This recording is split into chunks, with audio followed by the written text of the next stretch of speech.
जो लोग गिरफ्तार किए गए हैं इसमें जो है संतोष कुमार और उदय कुमार हैं। इन दो लोगों को जो है दीघा थाना क्षेत्र से गिरफ्तार किया गया। और विशाल उर्फ अजय हैं, ये पहले नीलेश मुखिया के करीबी थे, उनके नज़दीकी थे। बाद में 7 करोड़ रुपए है उस जमीन को लेकर और कुछ अन्य कारणों से इनकी नीलेश मुखिया से दूरी हो गई, विवादित थी। उसमें से एक हिस्सा जो है वो नीलेश ने किसी के नाम किसी से रजिस्ट्री करा ली थी। पटना के चर्चित नीलेश मुखिया हत्याकांड में पटना पुलिस को एक बड़ी कामयाबी मिली है। इस पूरे घटनाक्रम में जो षड्यंत्रकारी के रूप में जिस व्यक्ति को चिन्हित किया गया, जिसने लाइनर की भूमिका निभाई और आरोपियों और शूटरों के बीच में लाइनर का काम कर रहा था, उसे पटना पुलिस ने गिरफ्तार कर लिया है और उसका नाम है विशाल कुमार उर्फ अजय कुमार।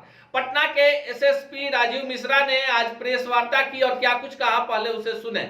जानते हैं 21 जुलाई को जो है वो नीलेश मुखिया को पाटलिपुत्रा थाना क्षेत्र अंतर्गत जो है गोली मार दी गई थी और बाद में उनका जो है इलाज के क्रम में दिल्ली में उसमें निधन हो गया था। इस संबंध में पूर्व में पुलिस द्वारा 5 लोगों को गिरफ्तार करके भेजा गया था। उसी क्रम में जो है 3 और लोगों की गिरफ्तारी हुई है और इस पूरे जो आपराधिक षड्यंत्र था उसका पूरा जो है पूरी तरह से खुलासा हो गया है। जो लोग गिरफ्तार किए गए हैं इसमें जो है संतोष कुमार और उदय कुमार हैं। इन दो लोगों को जो है दीघा थाना क्षेत्र से गिरफ्तार किया गया और उसके बाद इनकी सूचना के आधार पर अजय राय विशाल कुमार जो है इनको पाटलिपुत्रा थाना क्षेत्र से गिरफ्तार किया गया है और इनके पास से एक हथियार भी बरामद हुआ है। उसके अलावा जो है 36,000 रुपया भी नगद बरामद हुआ और एक क्रेटा कार भी बरामद हुआ है।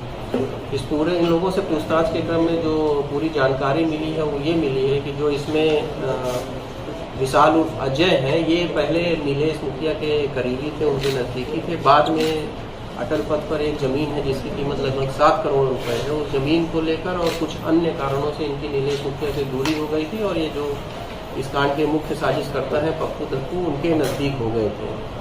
तो इन लोगों ने मिलकर 6 लोगों का नाम आया है, जिन लोगों ने मिलकर जो पप्पू दप्पू का ऑफिस है उस कार्यालय में ही इस पूरे आपराधिक षड्यंत्र की योजना बनी थी। और इसमें अभी तक जो इन लोगों ने पूछताछ के क्रम में बताया है कि जो दोनों मुख्य साजिशकर्ता हैं, तीनों भाई जो हैं, उनके द्वारा कुल 25 लाख रुपए का भुगतान जो है इन लोगों को किया गया था और उसमें से अभी तक शूटर को केवल मात्र जो हम लोग की जानकारी है केवल 5 लाख रुपए दिए गए थे। बाकी जो 20 लाख रुपए थे वो इन तीनों लोगों द्वारा उदय कुमार और अजय कुमार द्वारा इन लोगों द्वारा अपने पास रख लिए गए थे, जो शूटर्स को नहीं दिए गए हैं। और इसमें जो पप्पू और दप्पू जो तीनों भाई हैं वो और ये अजय राय, ये मुख्य रूप से आपराधिक षड्यंत्र में शामिल थे, क्योंकि अजय की जो हमने आपको बताया कि जो एक ज़मीन थी लगभग 7 करोड़ रुपए की कीमत थी, उस ज़मीन में भी जो है नीलेश इंटरफेयर कर रहे थे और उसमें से इन लोगों से 45 लाख रुपए मांग रहे थे, जिसमें से 38 लाख रुपया इन लोगों ने दिया भी था। उसका कारण ये था कि उसमें से ज़मीन का एक हिस्सा जो है, क्योंकि ज़मीन विवादित थी, उसमें से एक हिस्सा जो है वो नीलेश ने किसी के नाम किसी से रजिस्ट्री करा ली थी और उसी की कीमत वो मांग रहे थे। लेकिन उनकी जो इन लोगों ने बताया कि डिमांड जो है कुछ और ज़्यादा भी थी, जो ये इससे मांग रहे थे अजय राय से, तो वो जो है उसको फुलफिल नहीं करना चाहते थे। इसलिए ये भी जो है पप्पू दप्पू से ही इन लोगों ने, और इन्होंने ही पूछताछ के क्रम में ये भी बात स्पष्ट है कि इन्होंने ही ये आइडिया प्रपोज किया और इन्होंने ही प्रपोज किया कि शूटर्स जो है वो हमारे संपर्क में है और हम ये काम करा देंगे। और उसके बाद जो है पप्पू दप्पू ने इसके लिए पैसा दिया और मुख्य रूप से जो षड्यंत्र रचा गया वो इन लोगों द्वारा और अजय राय द्वारा मिलकर रचा गया।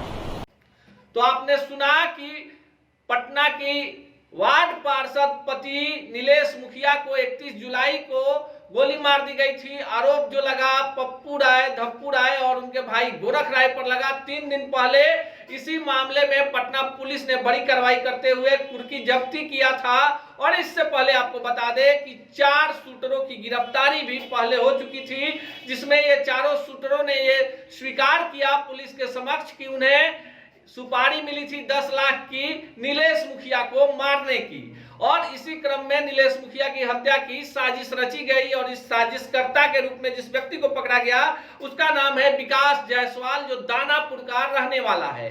और जो शूटर पकड़े गए उनका नाम है इमरान, क्यूस, शहनवाज और राजा। इमरान, क्यूस, शहनवाज और राजा ये 4 शूटर हैं जो पैसा लेकर किसी की भी हत्या कर सकते हैं। ये हम नहीं कह रहे, पटना पुलिस कह रही है। इमरान, क्यूस और राजा साथ ही साथ शाहनवाज को पटना पुलिस ने पकड़ लिया। साथ ही विकास जायसवाल जो लाइनर की भूमिका में था वह भी पकड़ा गया। आज जिसकी गिरफ्तारी हुई है उसका नाम है अजय राय। अजय राय ही विशाल कुमार हैं और इन्होंने ही अप्पू राय, धप्पू राय और गोरख राय, जिन पर नीलेश मुखिया की पत्नी जो है, जिन्होंने नामजद अभियुक्त बनाया है कि बालू और ठेकेदारी को लेकर, आपसी वर्चस्व की लड़ाई को लेकर उनके पति की हत्या की साजिश रची गई और पति की हत्या करा दी गई। अब तक अप्पू राय, धप्पू राय और गोरख राय की गिरफ्तारी नहीं हुई है। पटना पुलिस भी इस बात पर मोहर लगा चुकी है कि नीलेश मुखिया हत्याकांड में जो तीनों मुख्य अभियुक्त हैं इनकी भूमिका 100% सही है। इस मामले को लेकर भाजपा ने जहां बड़ा जन आंदोलन छेड़ रखा है, वहीं नीलेश मुखिया के पक्ष में अब महागठबंधन के भी कई सारे नेता उनके घर जाकर सहानुभूति जता चुके हैं, जिसमें मनेर के विधायक भाई वीरेंद्र, दानापुर के विधायक रितलाल यादव और कई सारे बड़े चेहरे हैं। आपको बता दें कि मृतक नीलेश मुखिया भाजपा के नेता थे। उनकी पत्नी 22B वार्ड है पटना में, वहां से सुचित्रा सिंह वहां से वार्ड पार्षद हैं और नीलेश मुखिया एक चर्चित चेहरा बन गए थे, जिन पर 31 जुलाई को पटना के कुर्जी पीएन मॉल के पास जानलेवा हमला किया गया था। 6 गोलियां मारी गई थी और 25 दिनों की जद्दोजहद के बाद दिल्ली में इलाज के दौरान नीलेश मुखिया की मौत हो गई थी। नीलेश मुखिया हत्याकांड में जो मुख्य अभियुक्त बनाए गए हैं उनका घर और नीलेश मुखिया का घर महज 200 मीटर की दूरी पर है। दोनों यादव जाति से आते हैं।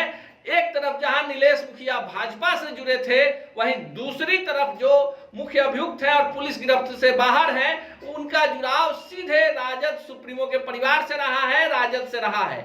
हालांकि इस पूरे मामले में बिहार पुलिस और पटना पुलिस पूरी तारतम्यता के साथ काम कर रही है और पटना के एसएसपी राजीव मिश्रा कह रहे हैं कि इसके लिए एक बड़े टीम का गठन किया गया है और बहुत जल्द जो मुख्य अभियुक्त है पप्पू राय, धप्पू राय और गोरख राय, उन तक भी पटना पुलिस पहुंचेगी। इस पूरे मामले में जो अपडेट होगा उससे हम आपको रूबरू कराएंगे। देखते रहिए बिहार टॉक को। ऐसे ही खबरों के लिए जुड़े रहिए बिहार टॉक से। यूट्यूब पर लाइक और सब्सक्राइब करें, बेल आइकन जरूर दबाएं। फेसबुक, ट्विटर और इंस्टा पर फॉलो करें।